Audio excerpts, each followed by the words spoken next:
It isn't quiet. For the first time, the world feels still. Grief doesn't fade. It just finds new ways to breathe through you. No matter the universe, one thing never changes. This city never sleeps, and danger never stays gone. New York's changing. Chaos is just good business. He ruined my life. Time to return the favor. I don't care what mask he wears. If he's part of the problem, I put him down. I'm still here to keep them safe. Even the ones I couldn't.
Hello. I don't know why it's doing this. Sorry.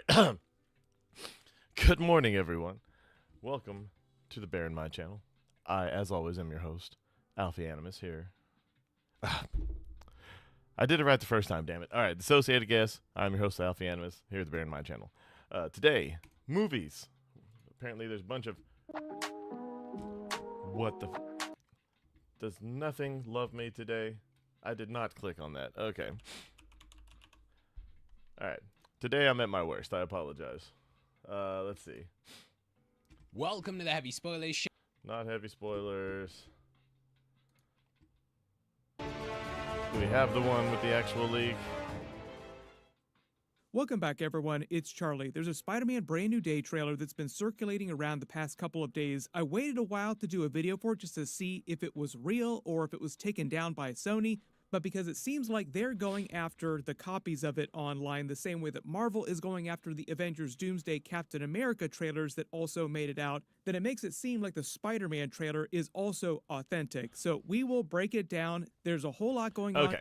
We're not doing that. I was hoping to find the actual trailer. I thought I found it. But this is why checking stuff is always important. So we will skip that and go directly into the Doomsday ones. Apologies for the false start. Okay.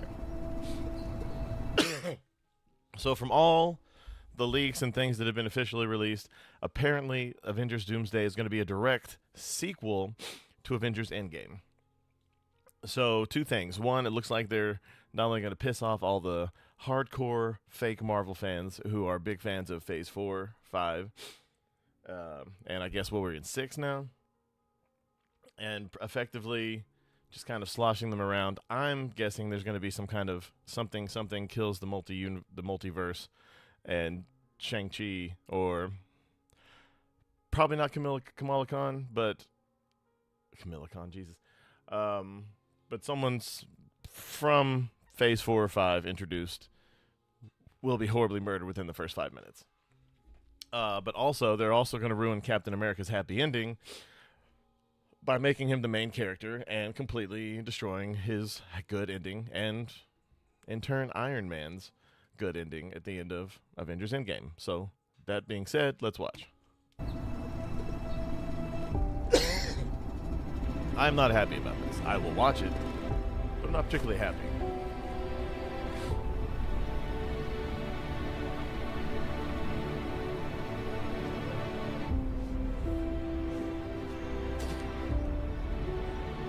People have looked up when this bike is from. Apparently it's from about 10 years after he went back. And his old uniform. Pick up the mantle. I know Sam Wilson, Captain America fans are pissed. And we're going to pause just because we need to. Steve Rogers will return. Will run. In Avengers Doomsday. He will run.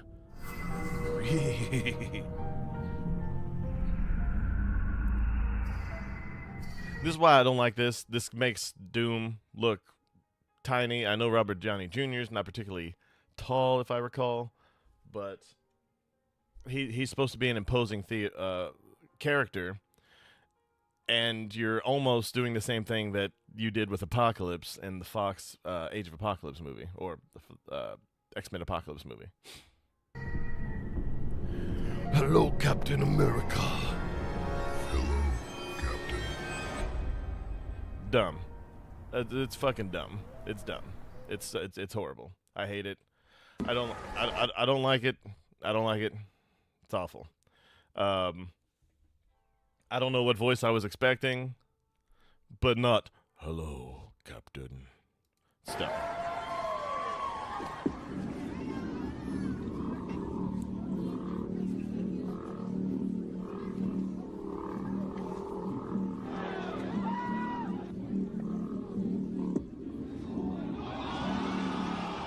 Thor's second trailer for Avengers Doomsday has leaked, and I'm not exaggerating when I say this one broke me. For obvious reason I can't show you the original clip, but don't worry, I will tell you how you can watch both trailer. The trailer opens in silence and sad Avenger music. Thor is alone, walking through a forest. Then Thor collapses to his knees. He looks up and speaks to Odin, and this is Thor dialogue. Of all the crowns, the kingdoms, the pride, I ask for none. Father, and hear he your gets son. an accurate, I am not worthy of life, but once. still I beg you to let the thread lengthen. Not for thunder, not for war. Let me remain long enough to see my love once more. He begs Odin to let him exist just a little longer, only to save his daughter, only to see love smile one last time. And that's what makes this scene hit harder than Loki's death, harder than Jane's death, because Thor has never broken like this, not for a brother, not for a lover, but for a child who chose him as her father. And this is the moment everything changes. The trailer heavily hints that this is the birth of Rune King Thor, version of Thor forged through sacrifice, pain, and wisdom, not strength. The king everyone has been waiting for. And yes, while all this is happening, the Spider-Man Brand New Day trailer has also leaked. I've already uploaded a full breakdown of that, and if you want to see both trailers in HD, I've put them in my Instagram highlights.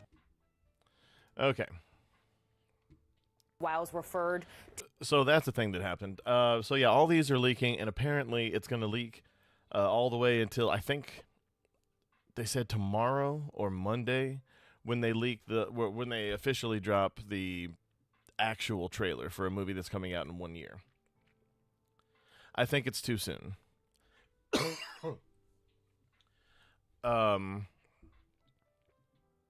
don't know. As many times as this movie's been pushed back, as many times as they've changed what they're going to do, there is no plan. People have argued there hadn't been a plan since the beginning. There has been. It's changed. We all know that the first Avengers bad guy was supposed to be the Hulk originally, which is why that end stinger from the Incredible Hulk movie was as it was. But something happened when everything switched hands from Paramount to Disney. That completely changed what was going to happen in that first Avengers movie. Which is why Phase 2 is inarguably the weakest phase of the original three. It's where a lot of your stinker of the original 19 movies lie. Like with the exception of Captain America Winter Soldier, arguably the best individual character movie in the entire MCU. I will fight you on this. But... And then Phase 3, a great wrap-up, and Captain Marvel. People say, why is it over $1 billion if it's so bad? Multiple reasons. It doesn't hurt, and it definitely is proven that the movie on either side of the Avengers movies especially in Phase 3. Excuse me. The movies that are on either side, whether the one immediately before or the one immediately after Avengers, Infinity War, and Endgame, were all billion-dollar movies. Black Panther, Captain Marvel, and Spider-Man. Do I think any of those would have been billion-dollar movies otherwise? Maybe. But unlikely, as we can see from pretty much any other movie in those franchises. Wakanda Forever, big stinker. The Marvels, big stinker. The only exception is the last Spider-Man movie was huge because of nostalgia, because it brought back all the bad guys. Jamie Foxx, even though he wasn't a wormy dork anymore for some reason, he was just basically Jamie Foxx. Brought back the Andrew Garfield and Tobey Maguire Spider-Man. I would like many viewers stated compressory Koa Briff 5. But I will say nah to Nesna. Thank you for the engagement, though. But anyway, getting on to it, the media lies. Who knew? To President Trump as someone having a, quote, alcoholic personality. She also talked a lot about the vice president, J.D. Vance, someone who I should note, had this conversion that Whipple noted as well from never Trumper to a MAGA acolyte. Wiles already responded. Let me read you some of this. She said the article published early this morning is a disingenuously framed hit piece on me. Who's telling the truth? Is there context that may explain this? It's time for media malpractice. Sometimes people forget that Donald Trump is a human being. Sometimes people forget that Pete Hegseth is a human being. Sometimes people forget that anyone, Candace Owens, Erica Kirk, Nick Fuentes is a human being. When you see these public figures.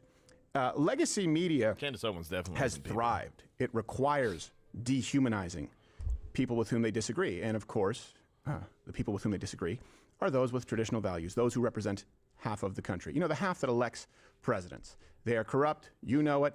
I know it. But this latest example is so glaring to the point that you almost wonder if they've just decided that this is their last ditch. It's a Hail Mary. They're not even going to try and appear as though they're practicing journalism whatsoever. So Vanity Fair released this 10,000 plus word piece on Donald Trump and more specifically his chief of staff, Susie Wiles. A revealing new interview with really the most powerful person in President Trump's White House beyond him. Chief of Staff Susie Wiles commenting and going there on a wide range of topics, it seems, with Vanity Fair in a new series of interviews, from the handling of the Epstein investigation to her assessment of the big names on just Donald like Francis Trump's Marion. team. Let me get into some of the main things that I found very notable from what Chris Whipple, who works with Vanity Fair, detailed from their conversations. One is that Wiles referred to President Trump as someone having a, quote, alcoholic personality. She also talked a lot about the vice president, J.D. Vance, someone who I should note, had this conversion that Whipple noted as well from never Trumper to a MAGA acolyte. Susie Wiles essentially said that change, that conversion has been, quote, J.D. sort Vance is not of an political. And she said the vice president has been a, quote, conspiracy theorist for a decade. Okay. No, I had another false start. I don't know why. Even though my microphone that I have is my default mic, it keeps making it not the default mic, so I have to reprogram it every time. I'm just going to check it every time I start from now on. But no, we're not going to watch that today. We're going to probably watch it either tomorrow or Saturday. Just because it's 20 minutes and that'd pretty much be the whole show. But anyway, continuing. Wiles already responded. Let me read you some of this. She said the article published early this morning is a disingenuously framed hit piece on me and the finest president, White House staff, and cabinet in history. Significant context was disregarded in much of what I and others said about the team, and the president was left out of the story. I assume that after reading it, that this was done to paint an overwhelmingly chaotic and negative narrative about the president and our team. The truth is the Trump White House has already accomplished more in 11 months than any other president has accomplished in 8 years, and that is due to the unmatched leadership and vision of President Trump, for whom I have been honored to work for the better part of a decade. None of this will stop our relentless pursuit of making America great again. And I know what you're saying, or what you're thinking. Well, of course she has to say that because she, Wiles doesn't want to lose her job, especially around the holidays. But who's right? Who's telling the truth? Is there context that may explain this? It's time for media malpractice. Who's telling the truth? I will say not any of these people. I don't like that one. Don't like Laura Ingraham. Oh, that's the worst one. Other than Joy All Reid. right, so rapid fire. We're just going to go through this. All the references, links available in the description. First, Vanity Fair claim from the author. We'll get to him later on. His Let's just say Vanity Fair and Variety are two of the most... There is no journalistic integrity for either of these two. From Chris Whipple. First claim was that January 6th was a bloody riot. This is what he wrote. Then Trump issued pardons to almost everyone convicted in the bloody January 6th, 2021 assault on the Capitol, in which 9 people ultimately died and 150 were injured. There's more that he wrote. I don't want to read it. I know he's going to say it, but there's only one death, and that was Ashley Babbitt, one of the people who was the actual protesters. There was a cop who had a cardiac arrest or a heart attack the next day or something, a stroke, I think it was. Hey, thanks for the follow, OJ to Cure. I appreciate you. I appreciate the engagement, but I will not indulge. Earn nothing less than $1,000. I appreciate that. If it's a legit offer, I apologize, but I've gotten a lot that look a lot like it, homie. I apologize. Do I need to say anything else? Everything else is in chronological order. This one was so egregious. Honestly, I had to look up where they got the number 9. Yeah. I've never heard that number before. I remember early on they said 5, which was false. Right. The furthest I'd seen people go was 7, which is false. 9 just seems as though it's anyone tangentially related to. In other words, if someone happened to be in the zip code January 6th and has died since then, if you calculated all of that up, you'd get 9. Here's the truth. Ashley Babbitt was the only one who was killed at the Capitol on January 6th. Yes. That 9 includes strokes, overdoses, suicides, some of which are months after and have no relation to January 6th. And that one guy who tried to shut down power to the building.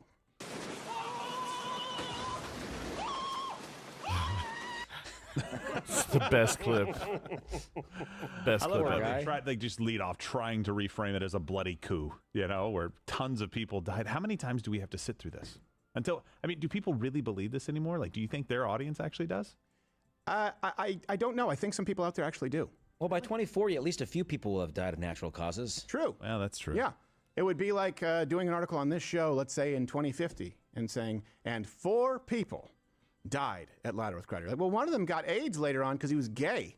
Yeah, my count's only 2. Yeah, I know. Right, 2. If they were being intellectually honest, you would go into one of the suicides that I'm sure that they counted in this on a guy who was ready to kind of settle. He didn't do anything, anything bad really, other than kind of do on a walking tour. Right. But they tried to throw terrorism charges on top of it and put him away for the rest of his life, and so he killed himself. Yeah.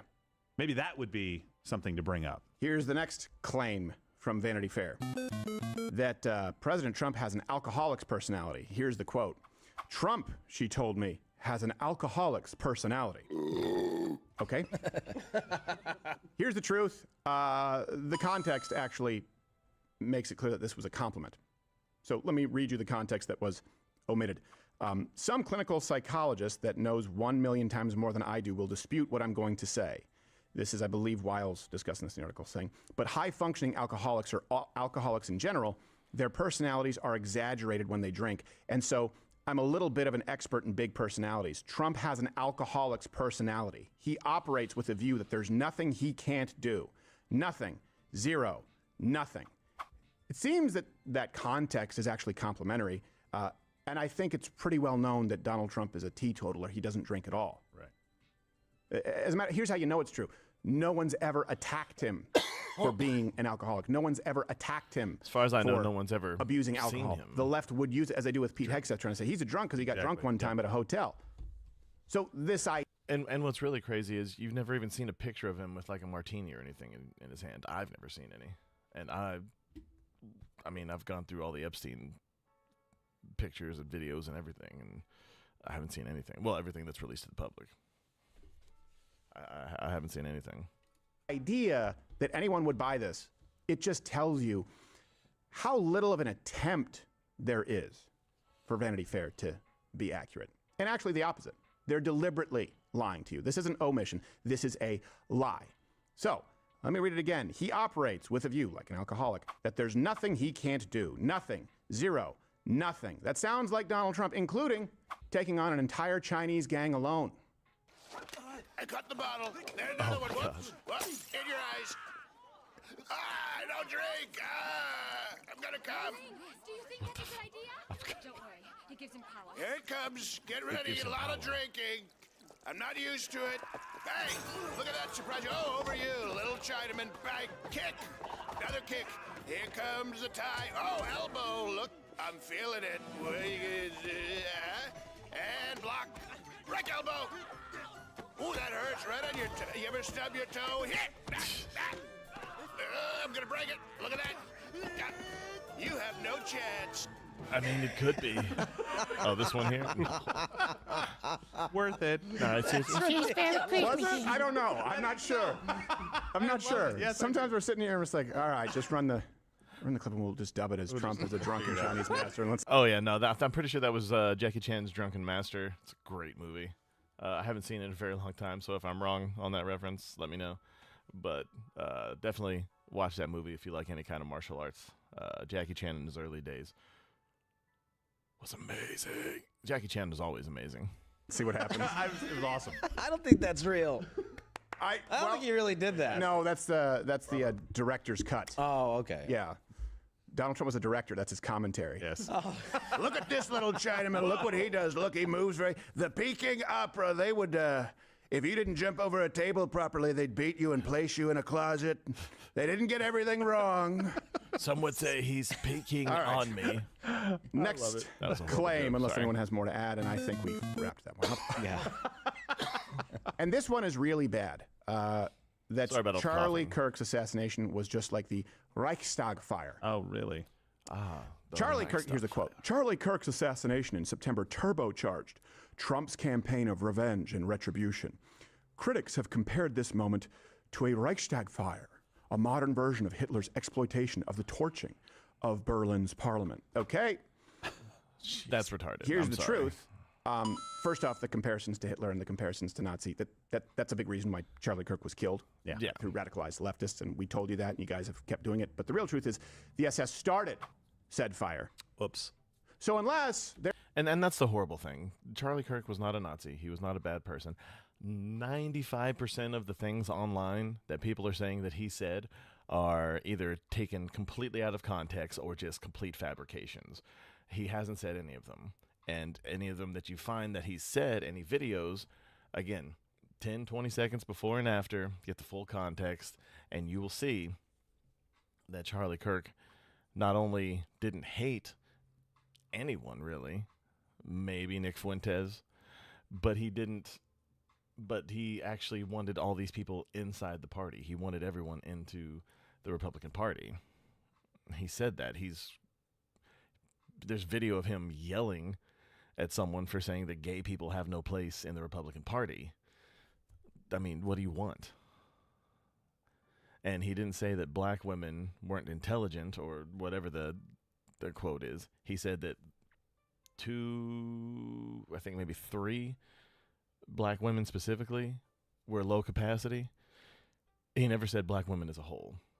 Just because you idolize certain people doesn't mean they're intelligent. It means they're probably stupid, and you probably are too.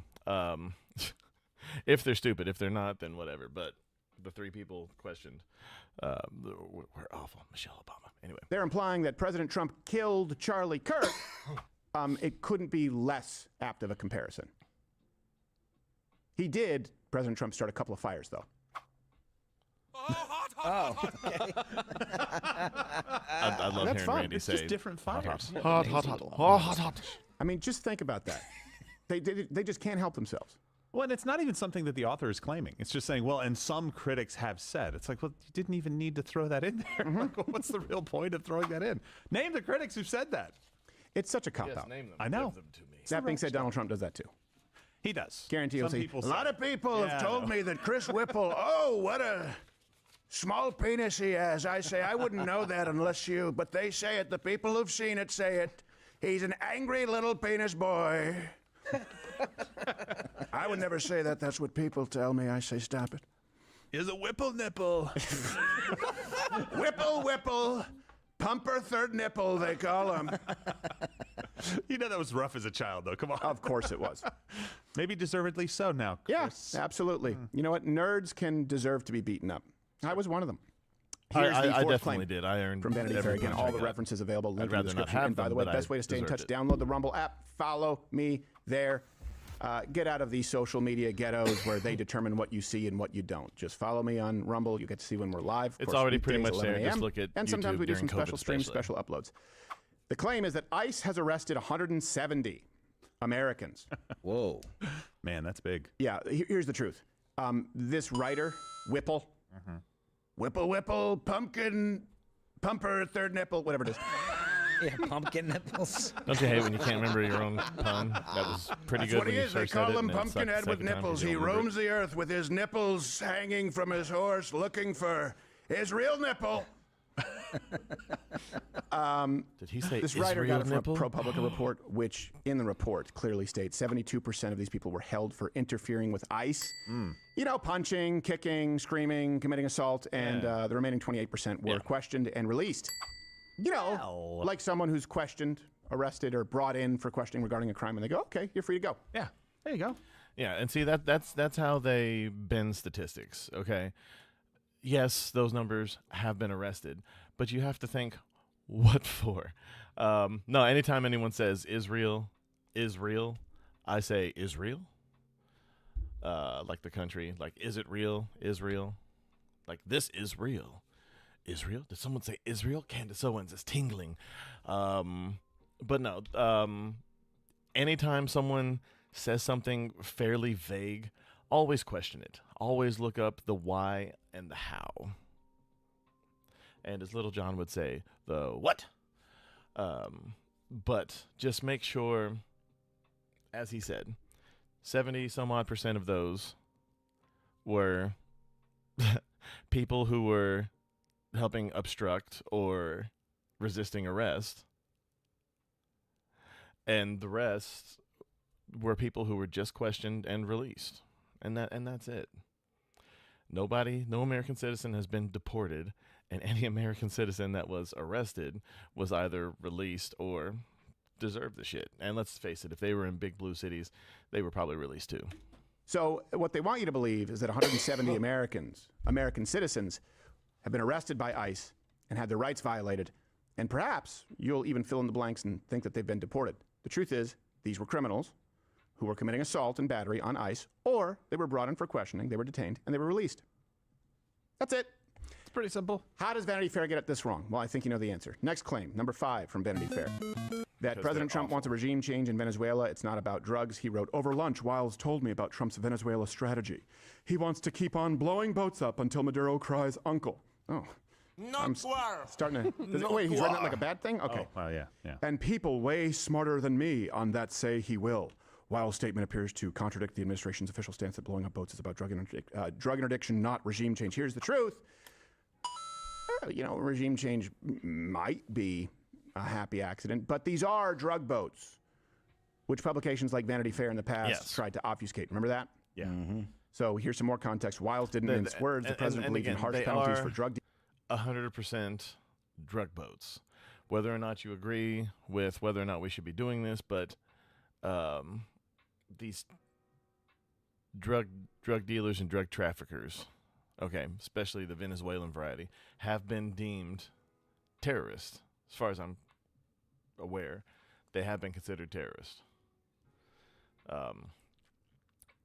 When you're dealing with terrorists, the rules are different than most standard wars. You can agree with how much you agree or disagree with that, but the fact is, not illegal. Dealers, as he said many, many, many times, these are not fishing boats, as some would like to allege. The boats, she argued, carried drugs. Eliminating them saves lives. The president says 25,000. I don't know what the number is, but he views those as lives saved, not people killed. And on whether President Trump will take out Maduro, well, he's still thinking about it. I haven't done it yet. I hope it's someplace with candlelight. If this doesn't work out, Probably I will do it. I would almost say definitely. I love that answer. Still not sure, yeah. Maybe, very possible, very likely, maybe not. Yeah. Almost 100%. Probably, absolutely. Look, they always say blowing up drug boats always comes before E, except on the sea. Oh. And maybe they'll be happy, or maybe it's me. Aesop. Okay, I've got a similar. So, pun claim number that's got 6 nothing to do from with Vanity this. Fair. And this one comes by way of Brian Krasenstein. Gay. Says that. Actually, true. The Wild- Krasensteins are the worst. Okay. Gesundheit. Yeah. Gesundheit. All right. Wiles said Trump is in the Epstein files, is one of the claims. Here's the truth. She said he's in the file and said so to clarify that he didn't do anything. Here's what Wiles said. Trump is in the file, and we know he's in the file, and he's not in the file doing anything awful. I told you a very long time ago. Yes, and again, always keep an eye on their actual words. Is he in the files? Yes.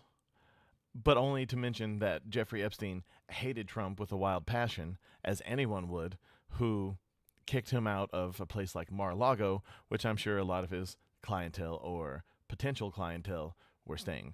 A lot of rich fucks on the edge of America, in the middle of the ocean, or Gulf of Mexico. I can't remember exactly where it is. The one thing that you can be guaranteed of regarding the Epstein files is that Donald Trump is in it because he worked with authorities. We already knew this. We already knew this. Like, there's no world in which he's not in the file. Now, I think the files should be public. I think the public has a right to know, especially since it was promised. But this idea that it's somehow a scandal, it's silly. 10,000 words. 10,000 plus. The next claim number 7 from Vanity Fair, that Elon Musk is a ketamine fiend. He said Wiles described Musk as something akin to a jacked up Nosferatu. I'm going to wrap that as a nickname on my Cybertruck. Jacked up Nosferatu. It's the jacked up Nosferatu. It's really cool. You know he would. The challenge with That's Elon a is keeping great up with him, Elon she told me. impression. He's an avowed ketamine user, and he sleeps in a sleeping bag in the executive office building in the daytime. And he's an odd duck, as I think geniuses are. You know, it's not helpful, but he is his own person. Here's the truth. Who cares, first of all? This one pretty much seems true. That seems And also, Scott Bessent probably punched him in the face. Yeah, probably. Scott Bessent's probably his He supplier. punched me in the Well, face. maybe. It was, Do you think weird. that? Do you think that went further than we knew with Scott Bessent? I think so. Careful, you're messing with Nosferatu. I'm undead. And also on ketamine. I'm gonna. Not to I'm gonna mention, look, cyber let me. fuck you So up. you see all of these claims, and now you know the truth. And I hope that you go check out the references. But this also is important to note. Like, the background of somebody does matter if it is in line with the bias that you see in their reporting, in their writing. Yeah. In this case, well, what do we know about Chris Whipple? He's a very well-known leftist political author, writes for New York Times, Daily Beast, Politico. He ignored Biden's mental decline in his 2023 book, The Fight for His Life, to be clear. Also, this is the picture of Caroline Leavitt that he picked. And here's the thing. What? Here's the thing. Like, people are telling me the women were saying you can see where she gets lip injections. Yeah. Now, first off, I think Caroline Leavitt is a very pretty woman. She doesn't need lip injections. It's not a thing that women overdo it. But I've never seen marks from lip injections.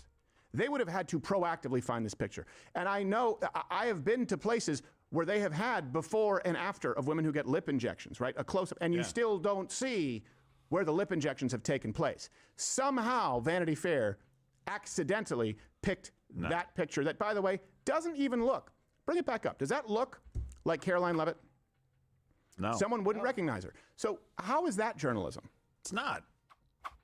She looks yellow too. Like It looks like they someone put a made filter on it, like when skin they did lamp out of her Joe face. Rogan dirty. Yeah, exactly right. Now, maybe they did, maybe they didn't, but they certainly weren't picking a picture that would be most clearly indicative of Caroline Leavitt. Yeah. If your goal is for the reader to be informed, hey, here's Caroline Leavitt as we talk about her. You know her, you've seen her, you know her job. All right, now let me give you context. Instead, it's just used to try and get some jabs in. It's just petty. Yeah, that was them going, oh, these are the things that this lady said, and also, look, ew. Yeah, exactly right.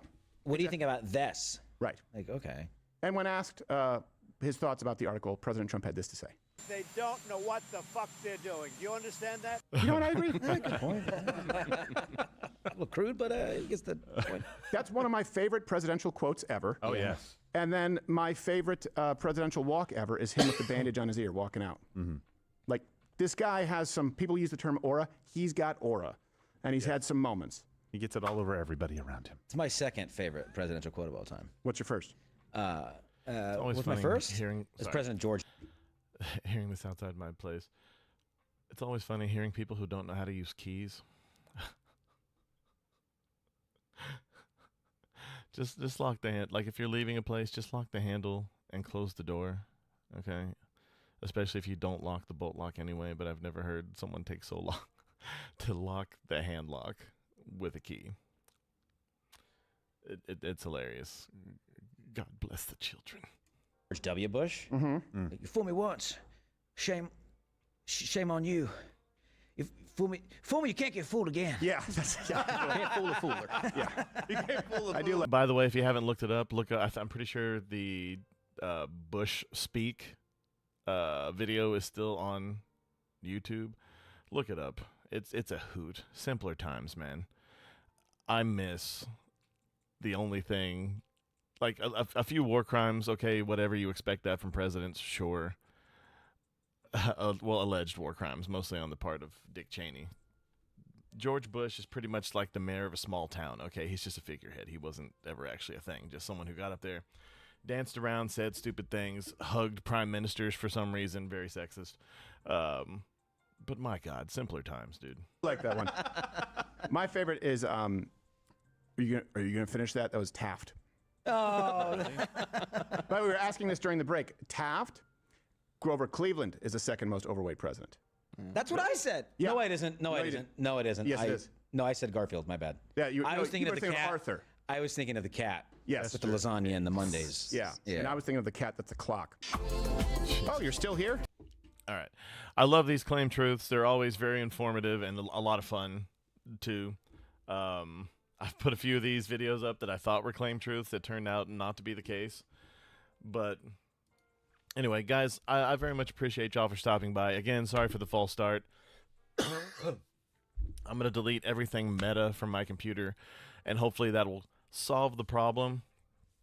If I get home on time tonight, I will probably stream Terminator No Fate. If I don't finish Marvel Galactic, whatever it is that I've been playing on Mondays, I was going to switch to Wednesdays, but something really silly happened at work yesterday, so I had to stay until like 7:30. But I appreciate y'all for stopping by. The few of you who are here for this, I very much appreciate you all. Drop a like. It really helps out. But yeah, y'all have a great day, and we will see you hopefully tonight with the game stream, and then definitely tomorrow for the morning show here on the Bear in Mind channel. Alfie.